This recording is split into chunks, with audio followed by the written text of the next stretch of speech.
So the other day I finished Spy Family Season 2. Now I like Spy Family a lot. Me and Neon just recorded a podcast about it today. You should go check that out on the Castaway Anime channel. It's called Neon Manta. And yeah, it was a lot of fun. We talked a lot about it. We made some interesting points. And I made this one point that I'm going to regurgitate here just because I want it in a condensed format and because I thought it was interesting. I actually tried to record this before the podcast, but my computer ran out of power. I record these in my car, and so I unfortunately did not get to finish that. So we're doing it again. So Spy Family, in case you don't know what it is, it's essentially about this family. You got Lloyd, he is a spy. You got Anya, she can read minds. And you've got Yor, she's an assassin. And the entire show is basically about them keeping these secrets from each other. Anya knows both of the parents' secrets, but they don't know her secret nor the other spouse's secret. And that's basically the setup of the show. Now, one of my big issues with Season 1, and I'm talking both cores, the entire thing, is that Yor did not get any assassin work to do. Like, she was shown in brief glimpses doing assassin stuff very occasionally, but she did not feel like she had much of a stake in the narrative. However, Season 2 tries to rectify that by having a 5-episode arc dedicated to Yor doing her assassin work. And first of all, I just want to say this, Yor becomes so much more of an interesting character once she's doing assassin work. Like, once she feels like she has an actual stake in the show, it's astonishing how much she improves within that time. And just becomes more interesting to think about and watch on screen. I really like Yor now, whereas before, I would say she was the most boring character in the show. But something else I find interesting about Yor is that she's definitely not a good person. In fact, I'd say she's kind of a bad person, at least in terms of her actions. She's not outwardly malicious, even though she does kind of get off to murder and dismemberment. She nonetheless doesn't do it out of malice. She does have a sort of justice-driven justification for it, but those justifications suck ass.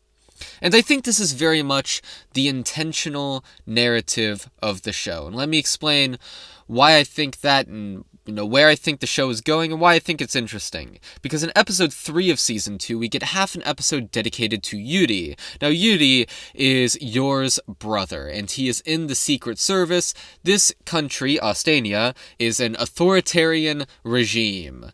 Which means that Yuri is carrying out the will of the secret shadow police, and he arrests people who are sussed out as being traitors of the country, and oftentimes Ostania does this on a very weak logic.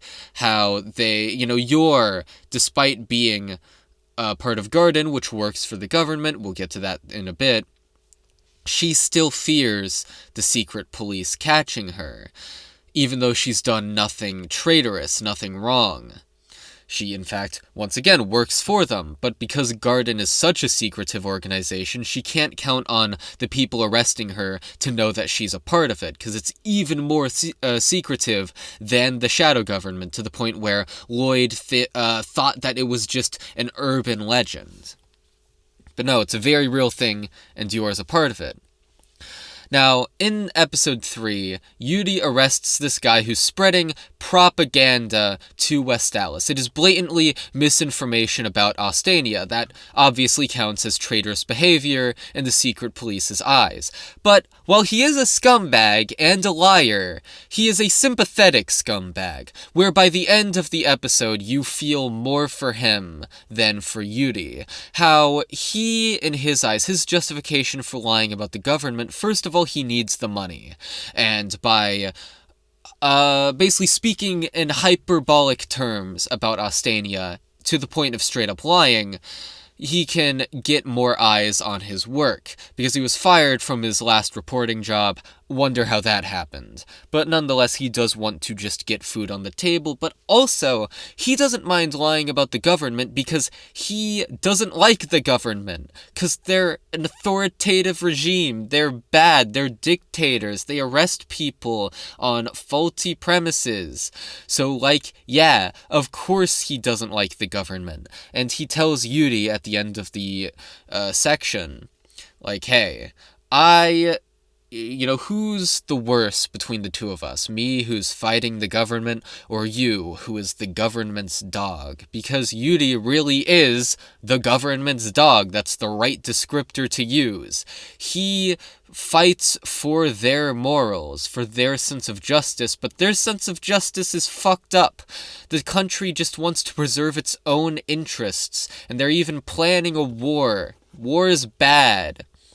And so, yeah, Yuri in that chapter, in that bit of the episode, comes off as highly unsympathetic, and it really makes you think, Yuri isn't a good person. He's not enacting justice. He's arrested, he's obviously arrested people on, a faulty premise, because he's carrying out this government's will. Now, where we get to Yor is that she's part of the assassin group Garden, which works for the government and enacts its will as well, while not explicitly being part of the Secret Service. And so she also works for this authoritative regime.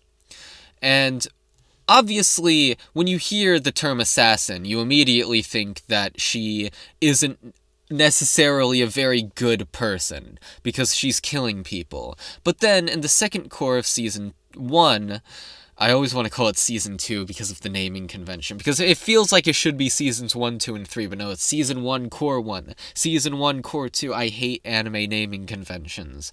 But whatever. So, in Season 2...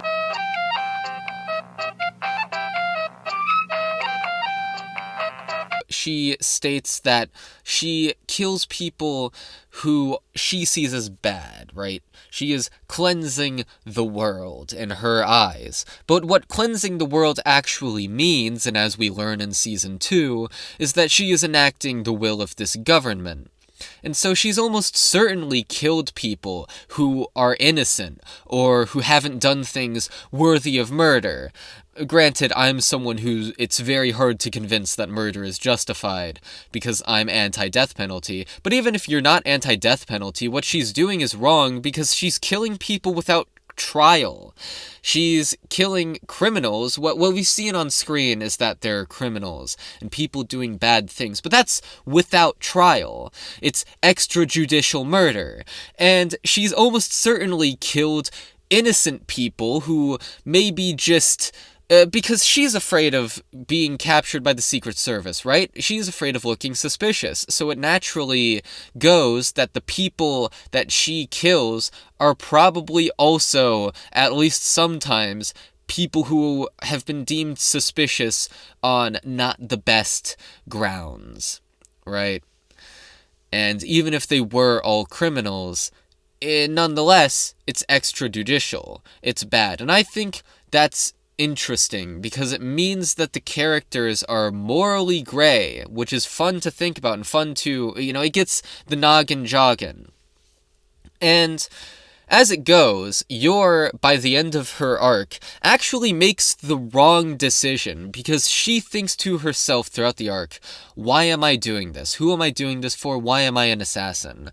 And the conclusion she comes to is that she wants to cleanse the world. She wants to make it a better place for her family. It's not out of justice per se, it's out of a love for families across the world, and more specifically hers. But her version of cleansing the world is to enact the government's sense of justice. She has bought into their logic, but they're an authoritarian regime. You don't want to buy into their logic, because their logic is bad. She does bad things. She's helping carry out these murders against potential traitors extrajudicially that then carry out these murders extrajudicially, which then helps the government further its own interests. And I think at some point, because the show is very clearly aware of how gray the morality of Yuri and Yor are, and I think it wants the viewer to think about them in that way, so that at some point after having made the wrong decision for this arc, finally realizes that she should leave Garden, only to realize that she probably can't leave Garden because she knows too much, aka she knows they exist. Therefore, getting out probably just means a death sentence for her, and we're gonna have to go through that whole conflict of her presumably fighting the Garden, is what I would think would happen. That's my prediction anyway. I just thought this was an interesting aspect of the show, and I wanted to talk about it. That's all. See ya.